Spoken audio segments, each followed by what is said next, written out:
Assalamualaikum warahmatullahi wabarakatuh. Saya Azafariha Kamila. Saya Yul Aisyah Nabila. Pada kesempatan kali ini, kita akan membahas tentang pengembangan bahan ajar modul. Yuk kita simak video berikut ini.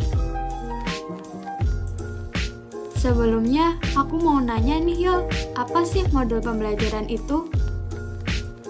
Jadi, menurut Radianta 2016, konsep modul merupakan salah satu bentuk bahan ajar yang dikemas secara utuh dan sistematis.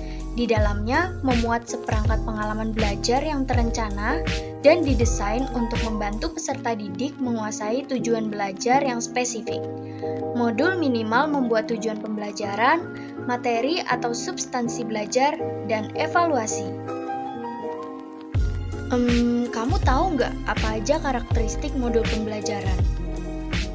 Pastinya tahu dong, karakteristik modul pembelajaran ada 5. Yang pertama, self-instructional, yakni memungkinkan peserta didik belajar mandiri yang tidak bergantung pada pengajar atau pihak lain. Yang kedua, self-contained, yang berarti semua materi pembelajaran tersedia dalam satu modul, di mana pastinya memungkinkan pembelajaran secara tuntas. Yang ketiga, standalone, yakni tidak tergantung pada bahan ajar lain. Maksudnya, bahan ajar modul dapat digunakan secara mandiri tanpa media tambahan. Yang keempat, adaptif, yakni dapat menyesuaikan perkembangan ilmu dan teknologi dan juga fleksibel digunakan di berbagai perangkat. Dan yang kelima, user-friendly. Maksudnya, bahan ajar modul menggunakan bahasa sederhana dan mudah dipahami, serta berisi instruksi yang jelas dan ramah pengguna, sehingga memudahkan akses dan respon pengguna. Lalu, kamu tahu nggak Yul, apa saja prinsip pengembangan modul pembelajaran? Jadi, prinsip pengembangan modul yang pertama adalah berorientasi pada tujuan.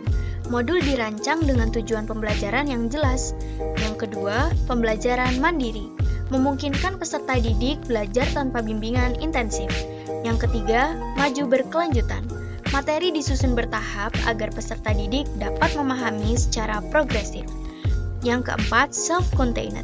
Setiap modul berdiri sendiri dan mencangkup materi yang lengkap. Yang kelima, rujuk silang. Modul saling terkait untuk memperdalam pemahaman konsep. Yang keenam, penilaian mandiri. Tersedia alat evaluasi untuk mengukur pemahaman peserta didik. Duh, aku belum tahu nih, prosedur pengembangan modul pembelajaran itu apa ya, Zah?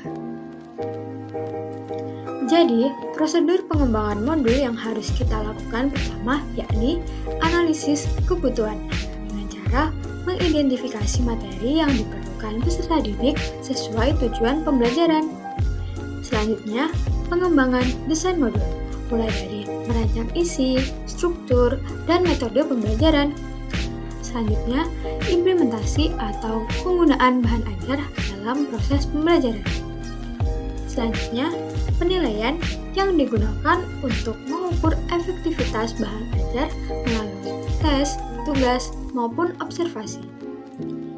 Selanjutnya yakni evaluasi atau menilai kelebihan dan kekurangan bahan ajar. Dan yang terakhir, validasi untuk menguji dan memastikan kualitas bahan ajar sebelum digunakan.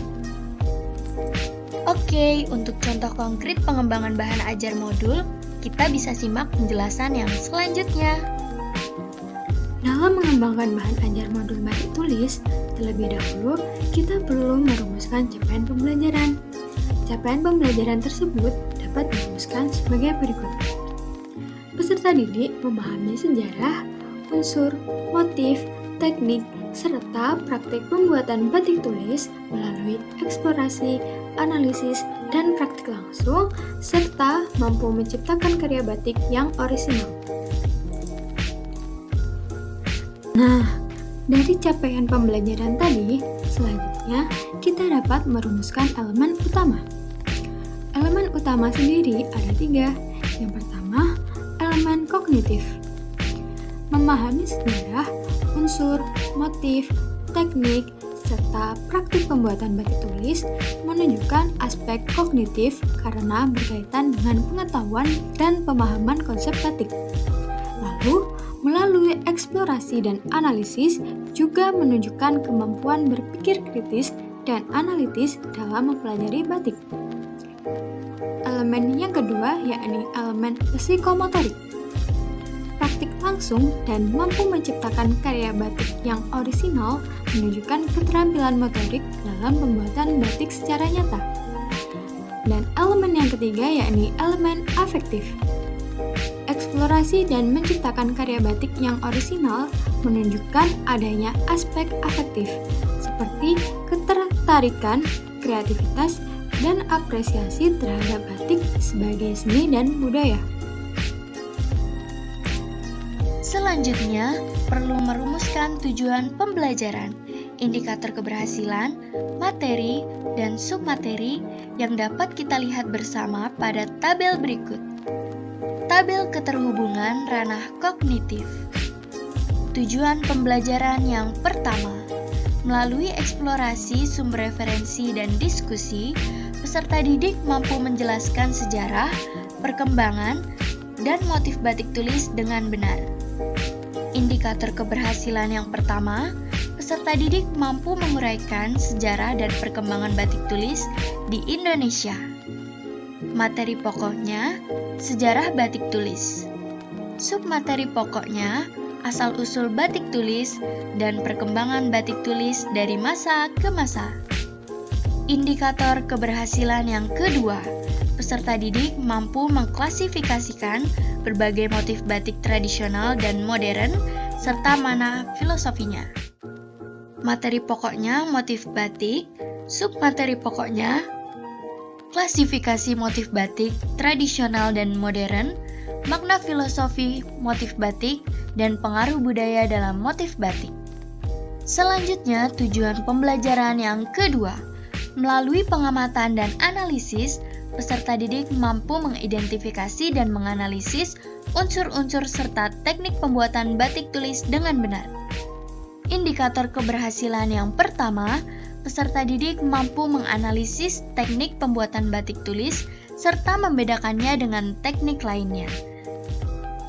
Materi pokoknya teknik pembuatan batik dan submateri pokoknya teknik batik tulis, perbedaan batik tulis, cap, dan batik printing.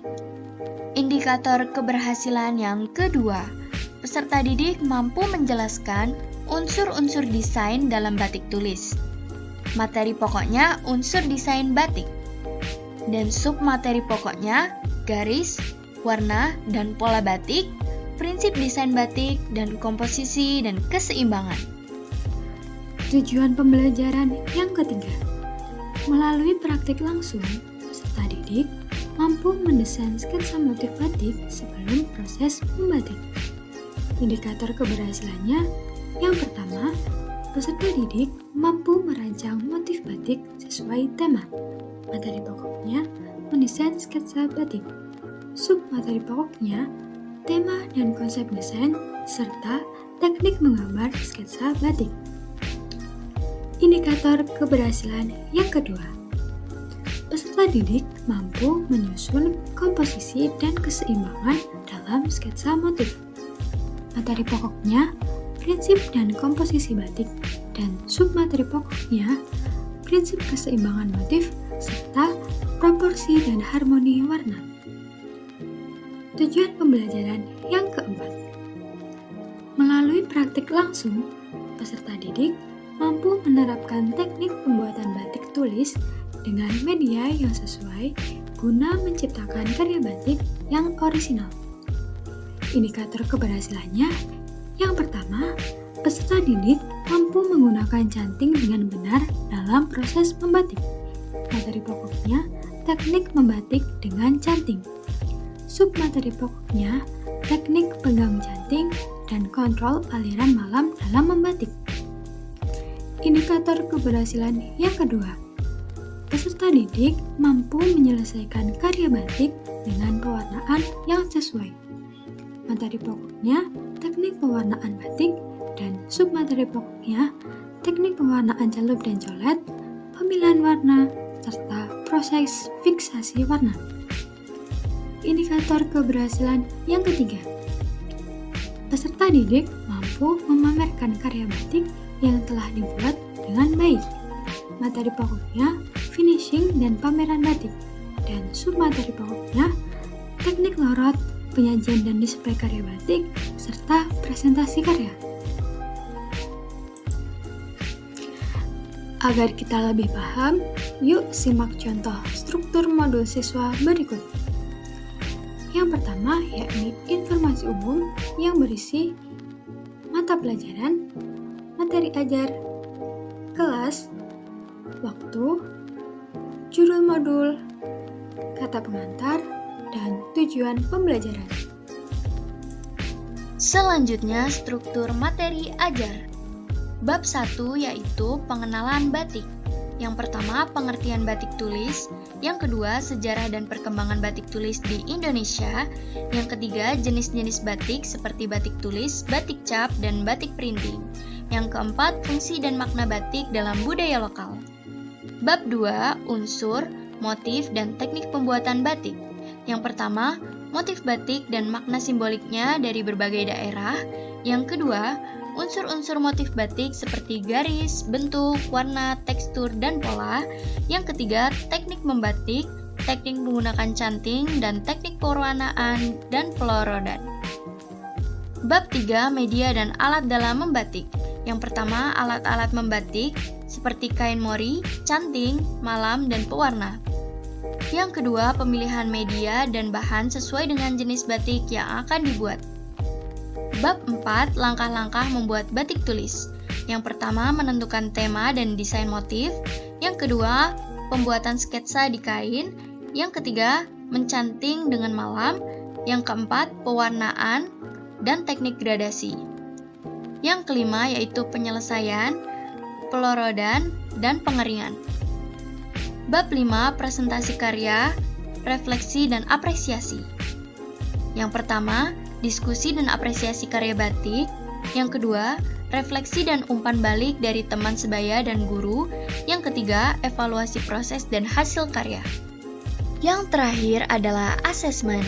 Yang pertama, penilaian kognitif atau pemahaman teori dilakukan dengan tes tertulis atau kuis tentang sejarah dan unsur-unsur batik tulis. Kemudian, analisis motif batik berdasarkan unsur desain. Yang kedua, yakni penilaian keterampilan atau praktik membatik. Kriterianya, kesesuaian motif dengan tema, yakni 20%, ketepatan teknik mencanting 20%, kualitas pewarnaan dan pelorodan 20%, kreativitas dan orisinalitas 20%, kemudian presentasi karya 20%. Lalu lampiran, lembar kerja siswa, yakni soal latihan, proyek pembuatan batik, dan rubrik penilaian. Kemudian galeri batik, yakni contoh-contoh motif batik dari berbagai daerah di Indonesia. Sekian penjelasan dari kami. Terima kasih.